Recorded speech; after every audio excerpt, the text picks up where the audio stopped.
ही जो गदपुरी के टोल पर नाजायज़ लोगों को टोल देना पड़ रहा है, हम इस टोल को वहाँ से उखाड़ फेंकने का काम करेंगे, इलाके को टोल फ्री करेंगे। क्योंकि जो सुविधाएं दिल्ली आगरा एक्सप्रेस हाईवे से लोगों को मिलनी थी वो सुविधाएं नहीं मिल रही हैं। बल्लभगढ़ में जाम रहता है, पलवल में जाम रहता है, ना कोई और सुविधाएं हैं। तो ये नाजायज़ गैर कानूनी टोल है। हमने इसे उखाड़ के फेंकने का वायदा किया था, हमने लोगों को राहत देनी थी। और भाजपा की ईवीएम के दम से जो सरकार बनी है, उस सरकार ने उस गदपुरी टोल पर उल्टा जो टोल की दर है उसे बढ़ाने का काम किया है। लोगों में ये आम चर्चा है कि गदपुरी टोल प्लाजा वालों ने बीजेपी के नेताओं को अच्छी मोटी रकम चुनाव के उपलक्ष्य में इनको दे करके और ये टोल की दर बढ़ाने की इनकी आपस में गुप्त साजिश हुई थी, जो अब उजागर हो चुकी है। और हम ये उम्मीद करते थे कि चाहे ये ईवीएम की सरकार है, लोगों की सरकार नहीं है, लेकिन फिर भी लोगों को राहत देने के लिए लोगों के हक में बीजेपी के नुमाइंदों को आगे आकर के इस जाति को रोकने का काम करना चाहिए था। लेकिन बड़े अफसोस की बात है कि बहुत बड़ी बड़ी बातें करने वाली बीजेपी के विधायक और सांसद आज भी लोगों की गदपुरी टोल पर इस लूट के प्रति उनका एक शब्द भी अभी तक बाहर नहीं आया है। तो हम मांग करते हैं कि भाजपा की इस ईवीएम की सरकार को कम से कम लोगों के बचाव में आगे आकर के इस नाजायज़ लूट को बंद करना चाहिए। और इसी तरीके से जो आज किसानों को डीएपी की खाद की किल्लत का सामना करना पड़ रहा है, किसान मारा फिर रहा है, किसानों की कोई मार नहीं ले रहा है, और बेचारे किसानों की फसल का जो समय निकलता जा रहा है, तो आने वाले समय में खाद की कमी की वजह से इलाके का, सरकार का और किसानों का बहुत बड़ा नुकसान होने को जा रहा है। लेकिन अभी तक बीजेपी के किसी विधायक, मंत्री या किसी सांसद ने एक दफ़ा भी ये नहीं कहा है कि डीएपी की खाद की कमी को पलवल में नहीं होने दिया जाएगा। तो ये भी एक इलाके के साथ बहुत बड़ी ज्यादती है। बीजेपी के नेताओं को आगे आकर के किसानों को, मजदूरों को उनके बचाव में आना चाहिए।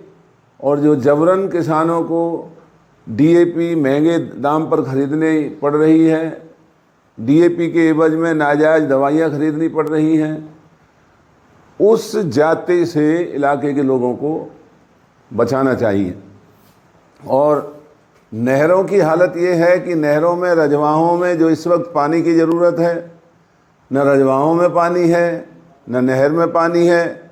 तो ये हमारे इलाके की चौतरफा मार जो पड़ रही है, और भाजपा विधायक, मंत्री, सांसद मूक दर्शक बन कर के लोगों को बर्बाद होते हुए देख रहे हैं। तो इन्हें आगे बढ़ कर के लोगों के बचाव में, इलाके की मदद में आकर के लोगों की सहायता करनी चाहिए। गलाल साहब, आपने टोल का मुद्दा उठाया। टोल आप जो वृद्धि अभी हुई है पास में, उसको वापस लेने की मांग कर रहे हैं या टोल को हटाने की मांग कर रहे हैं? टोल हटाने की मांग का नहीं, हमारा चौहान साहब चुनावी वादा था कि हम टोल को ही उखाड़ के फेंकेंगे, क्योंकि ये नाजायज़ टोल है। मिसाल के तौर पर जो केएमपी पर एक ये टोल लगा हुआ था, जब ये मुद्दे उठे कि 60 किलोमीटर के दायरे में 2 टोल नहीं लग सकते, तो केएमपी का टोल बंद हो चुका है, वो 60 किलोमीटर के दायरे में आ रहा है। तो होडल और गदपुरी का दायरा आप लोग नाप लीजिए, 60 किलोमीटर के अंदर हैं, तो यहाँ 2 टोल लगाना गैर कानूनी है। ये मैं नहीं, NHAI का एक्ट कह रहा है। पार्लियामेंट के अंदर जो इनके मंत्री हैं गडकरी, उन्होंने बाकायदा बयान दिया है। तो ये बीजेपी के नेताओं को अपनी जेब भरने की पड़ी हुई है, और लोगों को जो लुटवाने में भाजपा मूक दर्शक बनी हुई है। ये बहुत शर्म और अफसोस की बात है इन्हें कम से कम इस बढ़ी हुई दर को तो रोकना चाहिए, और बढ़ी हुई दर को रोक करके जो धर्म का नाम लेकर के वोट मांगा करते थे, जो जातियों में लोगों को बांटने का काम किया करते थे, अगर सबको भी नहीं तो धर्म के कुछ जो लोग हैं बेचारे को, हिंदू धर्म के लोगों की मदद में उनको रियायत देने का तो कम से कम काम करें। जिनके नाम पर ये वोट मांगते रहे, लोगों में जहर फैलाते रहे, तो वोट के नाम पर तो हिंदू हैं, जातियां हैं और दूसरी बातें हैं। और जब इलाके की लुटाई हो रही है तो उसमें ना अब कोई हिंदू है ना कोई गैर हिंदू है। तो इन्हें कम से कम आगे बढ़ कर के कहीं ना कहीं तो लोगों का सहारा बनना चाहिए। नुमाइंदे जो बनते हैं, चाहे वो ईवीएम ने बनाए, लोगों ने नहीं बनाए, लेकिन आज उनकी जिम्मेवारी है और उन्हें इसमें बिना कोई देर किए लोगों के बचाव में आना चाहिए। मैं तो 1 महीने से इसलिए चुप बैठा था कि शायद इन्हें अपनी इनकी गैरत इनको आवाज़ देगी कि चुनाव किस लिए होते हैं, चाहे वो चुनाव बेईमानी से हों या कैसे भी हों, चुनाव है। और अब इन्होंने चाहे ईवीएम से बने हैं, अब ये नुमाइंदगी को लिए बैठे हैं, तो इन्हें लोगों को, इलाके के लोगों को बचाने में सहयोग करना चाहिए। और ये तीनों मुद्दे हमारे इलाके के बहुत महत्वपूर्ण मुद्दे हैं। तलवार साहब, ईवीएम के दुरुपयोग से सरकार बनी है कांग्रेस की फूट की वजह से? नहीं, ये ईवीएम के दुरुपयोग की सरकार है। कांग्रेस की फूट और उन बातों को तो ईवीएम से लोगों का ध्यान हटाने के लिए ये इस तरह की बातें कर रहे हैं। ये अब की दफ़ा कांग्रेस की आंधी थी और कांग्रेस की सरकार हरियाणा में बन चुकी थी लोगों के मन में। आज भी लोगों के लिए तो उन्होंने जो वोट है वो कांग्रेस को दी है, लेकिन ईवीएम का जो खेल है ये बहुत जल्दी आप लोगों के सामने आ जाएगा।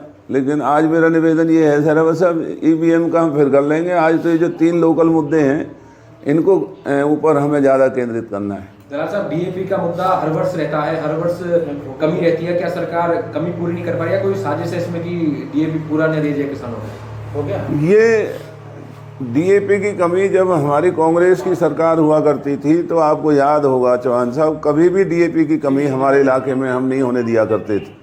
हरियाणा तो हरियाणा, हम यूपी तक के किसान यहाँ से आकर के डीएपी ले जाते थे और बीज ले जाते थे। जब से हरियाणा में बीजेपी की सरकार बनी है तब से हरियाणा के अंदर ये डीएपी की खाद की कमी होती है। और जो आपने कहा ये वाकई साजिश है कि जो ये खाद बनाने वाली कंपनियां हैं वो सब बहुत बड़े बड़े रईस और सरमाएदार लोग हैं जिनके कारखाने हैं। उनको ज़्यादा लाभ पहुंचाने के लिए उनको इस डीएपी के एवज में उनकी ब्लैक में उनकी खाद बिके, उनको मुनाफा पहुंचाने के लिए बीजेपी की साजिश है, इनकी मिली भगत है उन कारखानेदारों के साथ। दलाल साहब, ये जो डीएपी खाद के साथ दूसरी खादों को खरीदने के लिए किसानों को बोला जा रहा है, चाहे कृषि अधिकारियों की तरफ से बोला जा रहा है कि नैनो यूरिया लो, एनपी के इस्तेमाल करो, दूसरी खादों को बढ़ावा दो, तो क्या लग रहा है कि कहीं ये मार्केटिंग का जरिया बन रहा है कि प्रशासन के थ्रू मार्केटिंग की जा रही है उन खादों को मार्केट में लाने की, जिसका कोई बेनिफिट किसानों को खेतों में नहीं होने वाला? देखिए, ये जो ऐसी जो दवाइयाँ हैं वो जबरन सरकार दवा बना करके अपने उन उद्योगपतियों की मदद कर रही है जो ये इस तरह की दवाइयाँ बना रहे हैं।